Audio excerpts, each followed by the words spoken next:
नमस्कार, मी श्वेता भालेकर. शिक्षणाच्या वाटा या विशेष कार्यक्रमामध्ये सर्वांचं मनापासून स्वागत.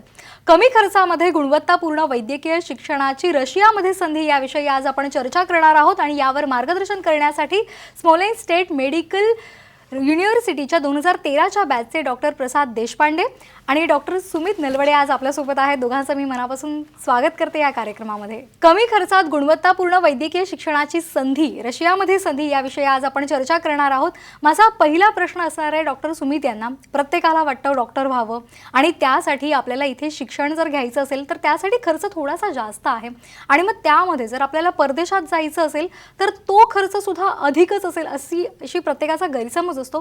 तर त्याविषयी काय सांगाल? हे शिक्षण परवडण्याजोगं असतं का सामान्य कुटुंबातल्या विद्यार्थ्यांना? आता आपण भारतातल्या वैद्यकीय शिक्षणाविषयी बोलायचं झालंच तर आपल्या इथे स्टुडंटची संख्या खूप जास्त आहे. म्हणजे जवळपास 12 ते 15 लाख स्टुडंट दरवर्षी नीटची परीक्षा देतात. त्यातले काही जण क्वालिफाय होतात आणि खूप गव्हर्मेंट सीट तर फार कमी आहेत, त्यामुळे त्या सीट लगेच भरून जातात आणि प्रायव्हेट कॉलेजेसचं जे शिक्षण आहे ते आवाक्याच्या बाहेर आहे एकदम. त्यामुळे मग आपल्याला दुसरा पर्याय आपण शोधायला लागतो. आता मी 2013 साली 12वीची परीक्षा दिली आणि नीट क्वालिफाय झालो. मग मी या पर्यायांचा शोध घेतला तर मला रशियाविषयी समजलं. तर मग रशियामध्ये मी ॲडमिशनसाठी चौकशी वगैरे करायला सुरुवात केली की कशी काय तिकडे फीस वगैरे काय आहे. तर एकंदरीत मला तिकडचं शिक्षण परवडणारं वाटलं. आपल्या इंडियन प्रायव्हेट कॉलेजच्या कम्पॅरिझन म्हणजे तुलनेत जर आपण बघितलं तर मला तिकडचं शिक्षण हे परवडणारं वाटलं. आपण इकडे जे डोनेशन वगैरे भरतो तेवढ्या खर्चात तिकडे आपलं पूर्ण शिक्षण हे होऊन जाऊ शकतं. आता सांगायचं झालं तर माझी युनिव्हर्सिटी ही स्मॉलेंस्ट स्टेट मेडिकल युनिव्हर्सिटी आहे. तिथून मी ग्रॅज्युएट झालो आहे. या युनिव्हर्सिटीत तुम्ही ॲडमिशन घेऊ शकता सहजरित्या. प्रोसिजर वगैरे खूप सोपे आहे आणि जर खर्चाचं जर झालं तर 4-4.5 लाखमध्ये आपला पूर्ण वैद्यकीय खर्च 1 वर्षाचा सरासरी होऊन जातो. म्हणजे जे की सामान्य कुटुंबातल्या पण माणसाला परवडणारं आहे इथल्या प्रायव्हेट कॉलेजचं आपण कंपॅरिझननी म्हटलं तर. असं अगदी. डॉक्टर प्रसाद यांना माझा पुढचा प्रश्न आहे. डॉक्टर प्रसाद, तुम्ही स्वतः गोल्ड मेडलिस्ट आहात. तर भारतीय विद्यार्थ्यांना जर या युनिव्हर्सिटीमध्ये जायचं असेल तर त्यांना शिष्यवृत्तीची काही सोय आहे का? शिष्यवृत्तीची सोय असतेच. तर आता उदाहरण घ्यायचं झालं तर आता माझं उदाहरण घेऊ शकतात. आता मी एक मध्यमवर्गीय कुटुंबातनं आहे. मी जेव्हा शिक्षणाला गेलो होतो तेव्हा माझी आता युनिव्हर्सिटीचं झालं तर मी स्मॉलेंस्ट स्टेट मेडिकल युनिव्हर्सिटीमधनंच ग्रॅज्युएट झालो. आता 2019मध्ये मी ग्रॅज्युएट झालो. तर स्कॉलरशिपच्या आपल्या भारतातनं आपण जेव्हा ॲडमिशन घेतो स्मॉलेंस्ट स्टेट मेडिकल युनिव्हर्सिटीला तेव्हा कॉस्मोस एज्युकेशन कन्सल्टन्सीतर्फे आपण ॲडमिशन घेऊ शकतो. तर आता कॉस्मोस एज्युकेशन कन्सल्टन्सीचे डायरेक्टर डॉक्टर आलोक इरॉन जे आहेत त्यांच्या आई वडिलांच्या स्मृतिप्रित्यर्थ त्यांनी स्कॉलरशिपची योजना सर्व मुलांकरिता ठेवलेली आहे. तर त्याच्यासाठी ती मिळवणंही अत्यंत सोपं आहे. जर तुम्ही अभ्यास चांगला करत असाल, आपण अभ्यास चांगला करतो आणि मुळात म्हणजे युनिव्हर्सिटीमध्ये अभ्यासाचं एक वातावरण चांगलं असल्याकारणाने आणि सगळे शिक्षक वगैरे हे आपल्याला चांगलं कोऑपरेशन देतात. त्यामुळे त्यांचं मार्गदर्शन चांगलं असल्याकारणाने अभ्यासाला एक म्हणजे चांगली स्फूर्ती पण मिळते व त्यामुळे आपण अभ्यास केल्यावर वगैरे जर आपल्याला चांगले गुण मिळाले, चांगले मार्क मिळाले, आपण जर टॉप राहिलो तर आपल्याला स्कॉलरशिप ही जरूर मिळते. आता स्कॉलरशिप ही पूर्ण वर्षाची फी सुद्धा आपल्याला त्यातून परत मिळू शकते. माझंच उदाहरण जर तुम्ही घेतलं तर आता मी टॉपर राहिलो होतो. तर टॉपर राहिल्या कारणाने भरपूर पूर्ण शिक्षण होईपर्यंतच्या ह्याच्यात प्रत्येक वर्षीची स्कॉलरशिप ही मला होतीच. तर त्याच्यामुळे भरपूरसा खर्च तसा म्हणजे जो फी हा मेन खर्च आपण धरतो तर त्यातनं भरपूरसा खर्च माझा कमी झाला. म्हणजे त्यामुळे मग ते बऱ्यापैकी व्यवस्थित म्हणजे आपल्या स्वतःच्या बजेटमध्ये बसणारं असं ते एज्युकेशन झालं. आणि स्कॉलरशिप मिळवणं हे कठीण आहे वगैरे असं काही नाही आहे. तुम्ही अभ्यास करता तोच अभ्यास करणार आहात आणि अभ्यासात तुम्हाला चांगले गुण मिळू शकतात, कोणालाही मिळू शकतात जर चांगला अभ्यास केला तर, आणि त्यावरती तुम्हाला पूर्ण स्कॉलरशिपसुद्धा मिळू शकते. अगदी निश्चित, म्हणजे थोडीशी मेहनत घेतली आणि चांगला अभ्यास केला तर निश्चितच आपल्याला शिष्यवृत्ती सुद्धा मिळू शकते आणि अगदी अर्धा खर्च जो आहे तो यातून निघू शकतो. डॉक्टर सुमित यांना माझा प्रश्न असा आहे की आपण पाहतोय की भारतामध्ये ज्या पद्धतीचं वैद्यकीय शिक्षण दिलं जातं आणि रशियामध्ये वैद्यकीय शिक्षण दिलं जातं, या दोघांमध्ये काही फरक आहे का? आणि जर फरक असेल तर तो नेमका काय आहे? म्हणजे काय वेगळेपण आहे रशियामध्ये जर आपल्याला वैद्यकीय शिक्षण तुम्ही घेत असाल तर त्याचं वेगळेपण नेमकं काय सांगाल? रशियामध्ये वैद्यकीय शिक्षण हे इंग्लिश मिडियममध्ये मिळतं आहे आणि तिथलीच सिस्टम कशी आहे हे जर सांगायचं झालं तर तिथले number of students in one class, म्हणजे एका क्लासमध्ये किती स्टुडंट्स असतात, तर माझ्या वेळी 10 ते 12 स्टुडंट इथपर्यंत असायचे आणि त्यामुळे प्रत्येक स्टुडंटवर हे तिथल्या शिक्षकाचं चांगलं लक्ष जायचं. म्हणून मला ती पद्धत त्यांची आवडते आणि त्यांची परीक्षा घेण्याची पण पद्धत खूप चांगली आहे. म्हणजे ते दर दिवशी परीक्षा घेतात. जो पण सिलेबस असेल तो असा व्यवस्थित पूर्ण केला जातो आणि त्यामुळे जी फायनल एक्झाम असतात त्याला आपल्याला जास्त त्रास नाही होत पूर्णपणे प्रिपेअर करायला. तर म्हणून मला ते शिक्षण आवडलं. एकंदरीत जी पद्धत आहे ती त्यांची छान आहे. तर जरूर या विषयी आपण विचार करू शकतो. डॉक्टर सुमित, पण मग भारतीय विद्यार्थ्यांना तिथे गेल्यावर थोडंसं दडपण येतं का शिक्षण घेताना? का अगदी छान पद्धतीने तिथे वातावरण शिक्षण स्नेही आहे? काय सांगाल याविषयी? शिक्षण स्नेही जरूर आहे, कारण तिथे भरपूर स्टुडंट्स आहेत, इंडियन स्टुडंट्स भरपूर आहेत. तर आणि इंडियन स्टुडंटसाठी हॉस्टेलची सुविधा आहे, तिथे मेसची सुविधा आहे. आपण जर स्वतः जेवण बनवायचं असेल तर तसंही बनवू शकतो आणि खाऊ शकतो. तर त्यामुळे आणि आम्ही सगळे एकत्र राहिल्यामुळे आम्हाला असं वाटलंच नाही की आम्ही इंडियाच्या कुठे बाहेर आहोत असं. तर त्यामुळे एकंदरीत छान वातावरण होतं आणि सगळे टीचर्स पण सगळे फ्रेंडली आहेत. ते सगळे वयस्कर लोक आहेत आणि आम्ही एवढं लांबून शिकायला आलो आहे, तर ते सगळे आपल्या एक चांगल्या दृष्टिकोनाने बघत असतात की मेहनती मुलं आहेत, एवढ्या लांब येऊन हे लोक शिक्षण घेण्यासाठी एवढे अंतर पूर्ण करून आले आहेत आणि व्यवस्थित ते पूर्ण जबाबदारी पार पाडतात. आणि बाकीचे पण स्टुडंट सगळे डिसिप्लिनमध्ये राहतात, कारण तिथे तशी स्ट्रिक्टली व्यवस्थाच आहे. म्हणजे दारू सिगरेट या गोष्टी बिलकुल चालत नाहीत. त्याच्यामुळे पहिल्यापासून आम्हाला डिसिप्लिन व्यवस्थित लावला गेला आणि 6 वर्ष पूर्ण आमचं एकदम स्मूथली सगळं पार पडलं. त्याच्यामुळे खरंच छान वातावरण आहे, मला आवडलं. अगदी, म्हणजे गुणवत्तापूर्ण आणि शिस्तबद्ध अशा पद्धतीनं रशियामध्ये वैद्यकीय शिक्षण दिलं जातं. तर या संदर्भात विद्यापीठाचे कुलगुरू डॉक्टर काझलोव यांची आपण प्रतिक्रिया पाहणार आहोत. Esteemed ladies and gentlemen, Smolensk State Medical University, which is celebrating this year 100th anniversary from its foundation, is very proud to welcome you to our campus. We have a long-term tradition of educating of foreign students. Since 2002, we have exclusive rights of recruiting students given to Cosmos Education Consultant, director of which is Dr. Iron Alok. We are very glad that around 1,500 Indian students are currently studying in our university. And also, I would like to announce that basically English language is provided to all of our students from first until 6th year of education. We have specifically devoted staff and also specifically devoted faculty of foreign students, specifically designed to meet needs of our foreign guests. Also, we are extremely proud that majority of our graduates from foreign faculties is very successfully passing screening test upon return to India.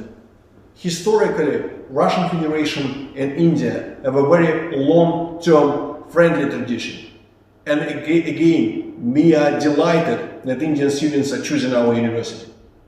We trying to provide the best possible conditions for study. We have specifically devoted students hostel specifically designed for needs of Indian students.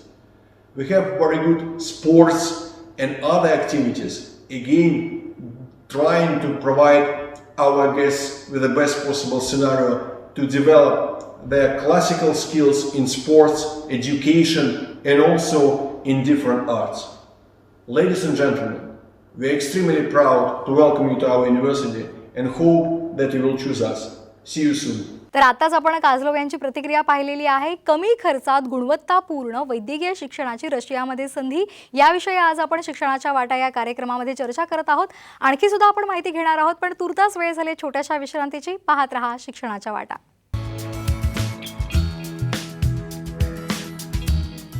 शिक्षणाच्या वाटा या कार्यक्रमामध्ये आपण कमी खर्चात गुणवत्तापूर्ण वैद्यकीय शिक्षणाची रशियामध्ये संधी यावर आपण चर्चा करत आहोत आणि आपल्याला मार्गदर्शन करत आहेत डॉक्टर सुमित आणि डॉक्टर प्रसाद. तर पहिला प्रश्न आता पुन्हा एकदा आपण जाऊया प्रसाद यांच्याकडे.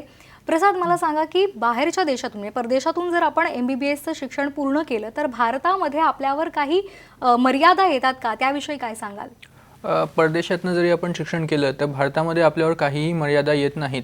कारण आपलं शिक्षण जे आहे, वैद्यकीय शिक्षण जे आपण घेत आहोत, ते वैद्यकीय शिक्षण भारत असो अथवा मग ते रशिया असो अथवा कुठलाही जगातील भाग असो, सगळीकडे वैद्यकीय शिक्षण हे एकच राहणार आहे.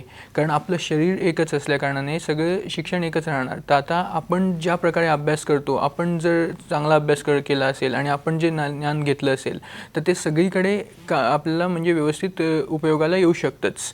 आता आणि त्यातून पण म्हणायचं झालं तर आता भारताबाहेर जेव्हा आपण शिकायला जातो तेव्हा आपल्याला काही युनिव्हर्सिटीज ज्या असतात त्या युनिव्हर्सिटीबद्दल थोडं बघायला लागतं. जसं की आता आपल्याकडे भारतामध्ये माझ्या युनिव्हर्सिटीबद्दल किंवा माझ्याबद्दलच बोलायचं झालं तर आता आपलं जे मी स्मॉल स्टेट मेडिकल युनिव्हर्सिटीमधनं पासआउट झालो, तर आपलं माझ्या वेळेला म्हणजे 2013मध्ये मी जेव्हा शिकायला गेलो तेव्हा आपल्याकडे भारतामध्ये मेडिकल काउन्सिल ऑफ इंडिया नावाची एक बॉडी होती की हे म्हणजे आपल्या भारतातील वैद्यकीय शिक्षण व वैद्यकीय म्हणजे रुग्णालय सगळ्यासाठी एक मुख्य म्हणजे सुप्रीम म्हणू शकतो आपण, तशी ही बॉडी आहे. आणि आत्ताच्या काळामध्ये नॅशनल मेडिकल कमिशन जे आहे, NMC ज्याला आपण म्हणतो, ते MCIचं जे काम होतं पूर्वीचं ते आता NMC हे करत आहे. तर आता माझ्या युनिव्हर्सिटीला NMC आणि MCI यांचं दोघांचंही अप्रुव्हल असल्या कारणाने देशाने म्हणजे आपल्या भारत देशाने ह्या युनिव्हर्सिटीला ऑलरेडी रेकग्नाईज केलेलं होतं. तर आता बाहेर जर बाकी देशांमध्ये जायचं असेल कुठे तर प्रत्येक देशात आपापली त्यांची जी संघटना असते तशा भरपूरशा संघटनांनी, उदाहरणार्थ अमेरिकेचं आपण घेतलं तर ECFMG जे आहे त्यांनी सुद्धा या युनिव्हर्सिटीला रेकग्नाईज केलेलं आहे. त्याच्यानंतर आपलं जे वर्ल्ड हेल्थ ऑर्गनायझेशन असतं म्हणजे जागतिक आरोग्य संघटना, ते सगळ्या म्हणजे आपल्या अख्ख्या जगामधील सर्वात उच्च दर्जाची मेडिकल रेग्युलेशन्सची बॉडी असं म्हटलं जाऊ शकतं. तर त्यांनीसुद्धा या युनिव्हर्सिटीला रेकग्नाईज केलेलं आहे. तर आता ह्याच्यामुळे आपली जी डिग्री म्हणजे आता बोलायचं जर विषय झाला फक्त डिग्रीचा, तर आपली जी डिग्री असते ती ही सर्व ठिकाणी त्या देशांच्या नियमाप्रमाणे आपली डिग्री ही चालू शकते. तर तशाचप्रमाणे जेव्हा भारतात आपण ती डिग्री घेऊन परत येतो तेव्हा आपली जी शिक्षण आहे ते शिक्षण मी आता रशियातनं शिकलो आहे, तर आता मग माझं वेगळं शिक्षण झालं वगैरे, किंवा भारतात जे शिकले होते त्यांचं वेगळं शिक्षण झालं. तर असं कुठल्याही प्रकारे भेदभाव हा नसतो. कारण जेव्हा आपल्या देशाने किंवा जागतिक संघटनेने जेव्हा या युनिव्हर्सिटीला ॲक्सेप्ट केलं आहे तेव्हा यांची डिग्री ही सर्वत्र व्हॅलिडच ठरली जाते, सर्वत्र ती डिग्री मान्यच असते. आणि आपल्या शिक्षणातल्या आपल्या ज्ञानाप्रमाणे जर आपण बघितलं तर वैद्यकीय शिक्षण हे सगळीकडे एकच राहणार आहे. त्यात काही इकडे शिकलो म्हणून वेगळं आहे आणि रशियामध्ये मी शिकलो म्हणून मला वेगळं येतं आहे असं काही नाही आहे. सगळीकडे शिकलेलं एकच राहतं. तर ह्यामुळे अशी कुठलीही म्हणजे मर्यादा जी म्हणतो आपण तशी कुठलीही मर्यादा ही नाही. जेव्हा तिकडनं आपण शिकून येतो तेव्हा आपली ही जी म्हणजे युनिव्हर्सिटीला आपलं ॲक्सेप्टन्स आहे. आपण भारतात जेव्हा आपण ती डिग्रीची एक FMG क्लिअर करतो, FMG नावाची एक परीक्षा असते, ती जेव्हा आपण देतो FMG नावाची परीक्षा, ती आपली शक्यतोवर आणि आता जसं आपलं शिक्षण चांगलं म्हणजे आपल्या शिक्षणाला चांगला सपोर्ट मिळतो आणि आपलं शिक्षण त्यामुळे चांगलं झालं असल्या कारणाने तिथे आपल्याला म्हणजे शिक्षक वगैरे मार्गदर्शन चांगलं करतात. त्याच्यानंतर आता म्हणजे त्यामुळे आपल्याला ही परीक्षा पास होणं सुद्धा जास्त असं काही कठीण राहत नाही. जर आपण व्यवस्थित अभ्यास केला असेल तिथे तर आपली ही परीक्षा सहजरित्या पास होऊ शकते. ह्याच्यानंतर जेव्हा आपलं परमनंट रजिस्ट्रेशन येतं म्हणजे आपण जेव्हा रजिस्ट्रेशन घेतो त्याच्यानंतर भारतीय डॉक्टर म्हणजे त्यांना वेगळं हे राहील, मी रशियातनं शिकलो तर मला वेगळं, असं कुठलीही मर्यादा नाही. पुढे जेव्हा मला जर आता पुढे म्हणजे समजा स्पेशलायझेशन करायचं असेल, जसं आता इंडियात MD-MS करायचं असेल किंवा डिप्लोमा किंवा DNB काही पण, आणि बाकी इतर देशांमध्ये जसं आता अमेरिकेमध्ये जर का करायचं असेल किंवा UK किंवा कुठल्याही देशामध्ये करायचं असेल तर ह्यातही काही याच्याने व्यत्यय असा येत नाही. शिक्षणच्या मध्ये म्हणजे तुलना भेदभाव असं काही करण्यात येत नाही. अगदी आपण डॉक्टर सुमित यांच्याकडे जाणार आहोत की स्मॉल स्टेट मेडिकल युनिव्हर्सिटीमध्ये अनेक विद्यार्थी दरवर्षी भारतातून जात असतात, तर साधारण याची प्रवेश प्रक्रिया नेमकी कशी आहे त्याविषयी सांगाल? दरवर्षी रशियामध्ये हजारो स्टुडंट्स जातात. तर माझ्या युनिव्हर्सिटीचं एक्झाम्पल घ्यायचं झालं तर सरासरी 300 ते 350 मुलं दरवर्षी येतात ॲडमिशन प्रोसेस वगैरे कंप्लीट करून. आणि ॲडमिशनची प्रोसिजर ही खूप सोपी आहे. तुम्ही युनिव्हर्सिटीच्या संकेतस्थळावर जाऊ शकता. संकेतस्थळ आहे www.sgmu.info. याच्यावर तुम्ही जाऊन त्यावर तुम्हाला युनिव्हर्सिटीविषयी माहिती मिळेल. त्याच्या सर्व कोणते कोणते सब्जेक्ट्स आहेत, कोणते टीचर्स आहेत. परत त्यावर तुम्हाला आणखीन ॲडमिशन प्रोसेसविषयी म्हणायचं झालं तर बरेच आपले कॉस्मॉस एज्युकेशनल कन्सल्टंट्स म्हणून आहेत. त्यांच्या थ्रू आपले जे रशियात ऑलरेडी पासआउट झालेले स्टुडंट्स आणि त्यांचे पालक आहेत यांचे पूर्ण भारतभर पसरलेले ॲडमिशन सेंटर्स आहेत. अच्छा. तर त्या सेंटर्सवर जाऊन किंवा त्यांना कॉल करून तुम्ही तिथे माहिती घेऊ शकता. त्या युनिव्हर्सिटीविषयी त्याची पडताळणी करू शकता आणि ते तुम्हाला पूर्ण सगळ्या बाबतीमध्ये हेल्प करतील. सगळ्या गोष्टीविषयी ॲडमिशन प्रोसेसपासून ॲडमिशन लेटर, व्हिसा प्रोसेस, सगळ्या बाबतीत तुम्हाला घर बसल्या सगळी सोय होऊन जाते. त्याच्यामुळे आता ह्या गोष्टी काही अवघड राहिलेल्या नाही आहेत. अगदी सहजरित्या ॲडमिशन घेऊ शकता. कॉस्मॉसचे संचालक डॉक्टर आलोक एरॉन यांची प्रतिक्रिया आता आपण पाहणार आहोत. Dear Indian students and parents, a warm namaste from Smolensk State Medical University, Smolensk, Russia. My name is Dr. Alok Eran. I am Director of Cosmos Education Consultants and Foreign Advisor to Chancellor of Smolensk State Medical University. मैं आपके साथ हिंदी में बात करना चाहूँगा. सन 2002 से स्मॉलेंस्क state medical university में Cosmos education consultants के द्वारा Indian students का एडमिशन दिया जा रहा है और इन पिछले 18 सालों में 3000 से ज़्यादा इंडियन स्टूडेंट्स को स्मॉलेंस्क स्टेट मेडिकल यूनिवर्सिटी में एडमिशन मिला है और इसमें से करीब 2000 इंडियन स्टूडेंट्स यहाँ से डॉक्टर्स बनकर निकले हैं. यहाँ से निकले हुए डॉक्टर्स, इंडियन डॉक्टर्स, पूरी दुनिया के करीब करीब सभी देशों में फैल चुके हैं और हमारा नाम रोशन कर रहे हैं. इसके अलावा यहाँ से हमारे जो ग्रेजुएट्स इंडिया गए हैं उन्होंने भी हमारा सिर गर्व से ऊपर किया है, क्योंकि जो स्क्रीनिंग टेस्ट का पासिंग परसेंटेज है स्मॉलेंस्क स्टेट मेडिकल यूनिवर्सिटी का, उसका कोई कंपटीशन नहीं है, क्योंकि स्मॉलेंस्क स्टेट मेडिकल यूनिवर्सिटी के ग्रेजुएट्स 92% पासिंग परसेंटेज दे रहे हैं फर्स्ट अटेम्प्ट में इंडिया के स्क्रीनिंग टेस्ट में. ये कंपैरेटिवली देखा जाना चाहिए. सो दूसरे जो मेडिकल यूनिवर्सिटीज़ हैं वहाँ से पास करके आने वाले स्टूडेंट्स 23-24% से ज़्यादा रिजल्ट नहीं दे पा रहे. इस साल 2020 में हमारी मेडिकल यूनिवर्सिटी के 100 साल पूरे हुए.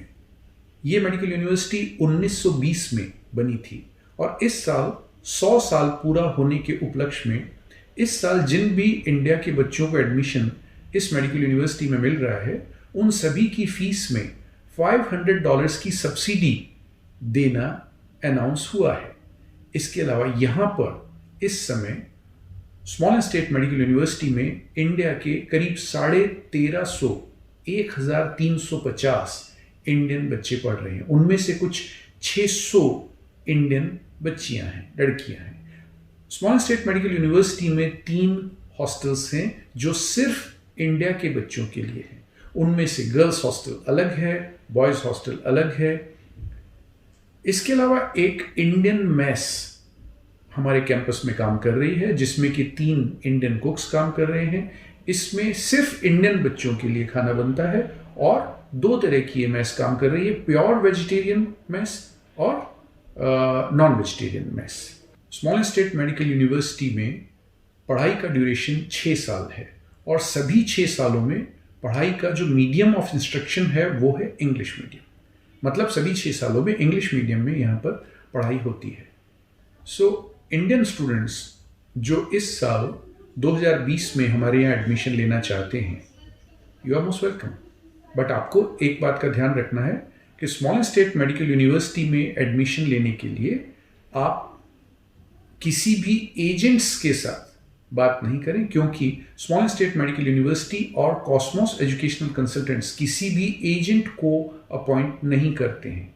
हमारे यहाँ पर जो भी एडमिशन्स होते हैं वो सभी या तो इस समय हमारे यहाँ पर जो इंडियन स्टूडेंट्स पढ़ रहे हैं उनके रिकमेंडेशन से होते हैं, या वो ग्रेजुएट्स जो हमारे यहाँ से पढ़ करके और डॉक्टर बनकर जा चुके हैं उनके रिकमेंडेशन से होते हैं, बट इंडिया के किसी भी एजेंट्स को हम लोग अपॉइंट नहीं करते हैं। मतलब एडमिशन सिर्फ और सिर्फ कॉस्मोस एजुकेशन कंसल्टेंट्स के द्वारा, और इंडिया के जो बच्चे भी यहाँ पढ़ रहे हैं या जो ग्रेजुएट्स हमारे यहाँ से निकल चुके हैं उनके रिकमेंडेशन के द्वारा ही होता है।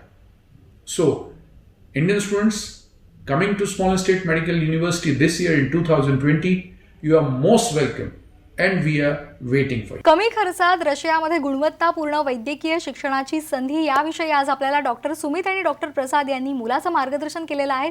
तुम्ही दोघं सुद्धा इथे आलात आणि आम्हाला खूप छान माहिती दिली, त्याबद्दल दोघांचेही मनापासून आभार। आज आपण स्मोलेन्स्क स्टेट मेडिकल युनिव्हर्सिटीबद्दल माहिती जाणून घेतली। रशियाच्या सोलेन्स्क शहरातलं हे एक सरकारी वैद्यकीय विद्यापीठ आहे। विद्यार्थ्यांची कामगिरी, प्रतिष्ठा, सुरक्षितता आणि शैक्षणिक निकालांच्या बाबतीमध्ये हे विद्यापीठ केवळ रशियातच नाही तर जगामध्ये उत्कृष्ट विद्यापीठ म्हणून गणलं जातं। इथे टॉपर विद्यार्थ्यांना शिष्यवृत्ती दिली जाते। इंग्रजी माध्यमातून वैद्यकीय शिक्षण इथे दिलं जातं। अतिशय शिस्तबद्ध शैक्षणिक वातावरण विद्यार्थ्यांना पुरवलं जातं। सध्या जवळपास 1500 भारतीय विद्यार्थी इथे शिक्षण घेत आहेत आणि त्यामध्ये जवळपास 600 मुलींचा समावेश आहे। हा कार्यक्रम पाहणाऱ्या विद्यार्थ्यांना जर वैद्यकीय क्षेत्रामध्ये करिअर करायचं असेल आणि कमी फीमध्ये आणि चांगल्या सुविधा देणाऱ्या या विद्यापीठातून डॉक्टर बनायचं असेल तर त्यांनी या सोलेन्स्क स्टेट मेडिकल युनिव्हर्सिटीचा खरोखरच विचार केला पाहिजे। त्यासाठी विद्यापीठाच्या www.sgmu.info या वेबसाईटला अवश्य भेट द्या। हे विद्यापीठ रशियन फेडरेशनच्या आरोग्य मंत्रालयाद्वारा संचालित आणि नॅशनल मेडिकल काउन्सिल इंडिया याद्वारे अधिकृत आहे। शिक्षणाच्या वाटा या कार्यक्रमामध्ये वेळ झाली इथेच थांबण्याची। तोपर्यंत पाहत रहा साम टीव्ही। नमस्कार।